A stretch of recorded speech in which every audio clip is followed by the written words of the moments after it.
ब्रजवासियों ने मिलकर के भगवान गिरिराज जी से प्रार्थना करी कि हे मेरे नाथ हमारी रक्षा कीजिए, हमारी रक्षा कीजिए। कन्हैया ने कही कि गिरिराज जी आज्ञा कर रहे हैं कि आप सभी मिलकर के गिरिराज को उठा लीजिए।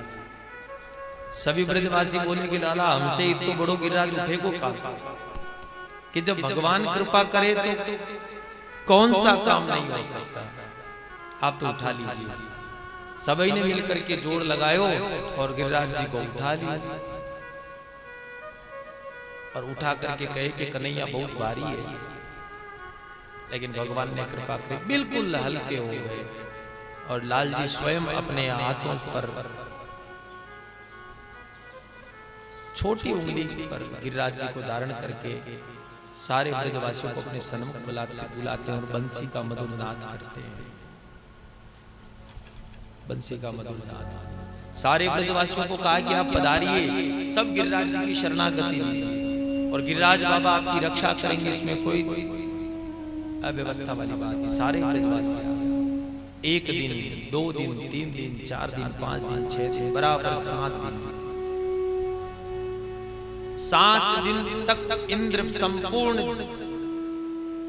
वेग के साथ जल वर्षात करता रहा। अपने काल मेघों को आज्ञा दी कि संपूर्ण ब्रज में इतना जल बरसाओ, इतना जल बरसाओ कि ब्रज को बहा दो। लेकिन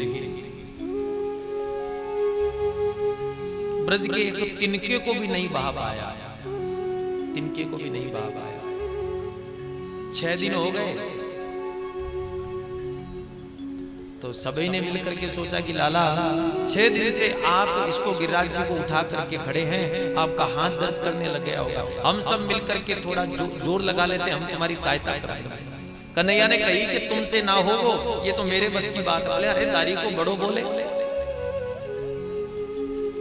तू एक नेक 7 वर्ष को लाला, हम इतने बड़ी बड़ी उम्र वाले, हमसे क्यों ना हो।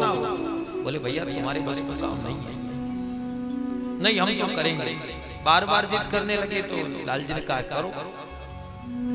और जैसे ही उन्होंने गिरिराज जी को सबने अपनी अपनी लकड़ी लगवाई और लाल जी बोले कि मैं ढीला कर दूं थोड़ा। हाँ हाँ कर दीजिए, हम सब संभाल लेंगे। तेरे एक उंगली में इतना जोर हम सबकी जो उंगलियों में नहीं है क्या, हम दोनों हाथ लगा देंगे।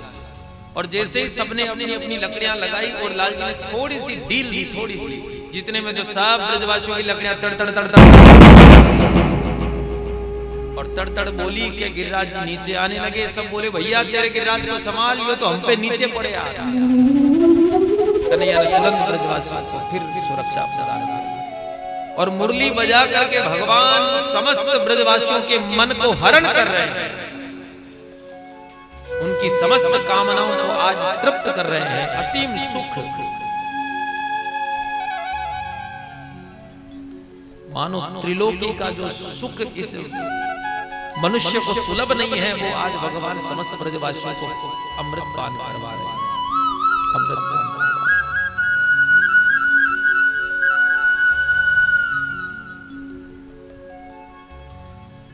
जब लगा कि अब पानी रुक गया है,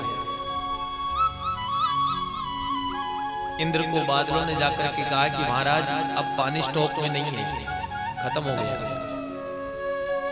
तब नारद जी ने जाकर के इंद्र को कहा कि इंद्र महाराज बहुत बड़ी गलती कर दी, वो साधारण कोई ग्वालिया नहीं है, वो साक्षात परमात्मा नारायण है जो ब्रज में बाल लीला कर रहे हैं, तुमने पहचानने में गलती कर दी। इंद्र घबरा गया, बोले कि अब मैं क्या करूं, अगर वो नारायण है तो मेरी खैर नहीं है। तब नारद जी ने कहा सबसे बढ़िया उपाय बताता हूं, शरणागति।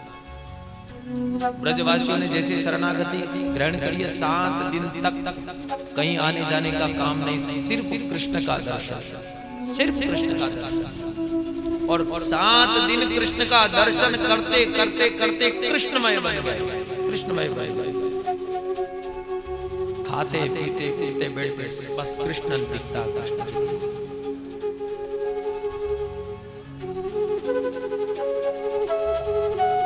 इंद्र आया, आकर के भगवान के चरणों में गिर गया,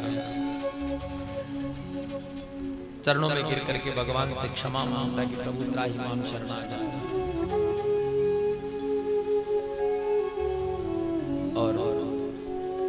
10 श्लोकों से स्तुति करता है कि प्रभु मुझसे अनजाने में बहुत बड़ा अपराध हो गया, मुझे माफ कर दीजिए।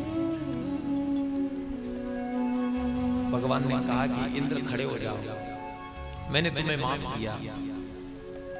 इंद्र को यकीन नहीं हुआ कि गोविंद ने मुझे क्षमा कर दिया, गोविंद ने मुझे क्षमा कर। तब अब लेकर के इंद्र कहने लगा कि प्रभु अनजाने में मैंने बहुत बड़ी गलती कर दी, मैं आपको पहचान नहीं पाया, मैं आपको पहचान जाता। गोविंद ने कहा कोई बात नहीं, गलती तो अपनों से ही तो होती है, किससे? जाओ, मैं तुम्हें आशीर्वाद देता हूं कि तुम स्वर्ग पर राज करो, तुम्हें कोई दंड नहीं मिलेगा, तुम स्वर्ग पर राज करो।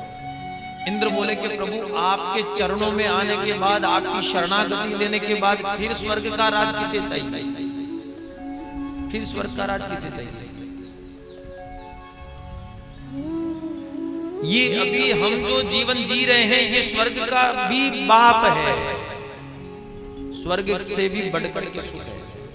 और यहां से अगर भटक करके फिर हमको वापस उसी जगह जाना पड़ेगा, भाई चलो आपकी बसें तैयार है, बैठो हम चलो, तो वो क्या है? वो माया है, जहां हमको वापस जाकर के उलझना है। वहां जाकर के सारे ब्रजवासी इस दर्शन को कर रहे हैं। इंद्र चरणों में खड़ा है, कह रहा है कि भगवान मुझसे बहुत बड़ी गलती हो गई, मुझे माफ। मैंने कहा ना कि तू स्वर्ग का राज कर, मैंने तुझे माफ कर दिया। बोले ऐसे नहीं, ऐसे नहीं, ऐसे नहीं। अब तो कोई अभागा पागल होगा जो आपके चरणों में आने के बाद वापस जाएगा। मुझे तो बस आप अपने इस ब्रज में मुझे वास दे दीजिए, आपके चरणों में स्थान दे दीजिए, मुझे और कुछ नहीं चाहिए। ना स्वर्ग का वैभव चाहिए, ना अब मुझे स्वर्ग की उस इंद्रासन की कामना रही है, सब कामना मुझसे दूर जाती है। यह तो हुई वास्तविक समर्पणता, वास्तविक शरणागति। और दिखावटी शरणागति वो कि जो कल सुबह होते पहले अपना बैग पैक करके तैयार रखे, फटाफट करो, बस में बैठना है और बस में आगे आगे की सीट पे जाकर के बैठेंगे। उन्होंने खाली टाइम पास किया है। शरणागति तो वो भैया कि जब जाते समय आंख से अश्रुओं की धारा मिले के हे सुखदेव बाबा, ऐसा हमसे क्या अपराध बन गया जो तू हमें जाने के लिए कह रहा है? इस मन को यही रख लेते, इस आत्मा को यही रख लेते, इस तन को यही रख लेते। भटकते भटकते बहुत दिन हो गए हैं, अब भटकन नहीं चाहिए। बड़ी मुश्किल से आप मिले हैं, अब हमको भटकना नहीं है।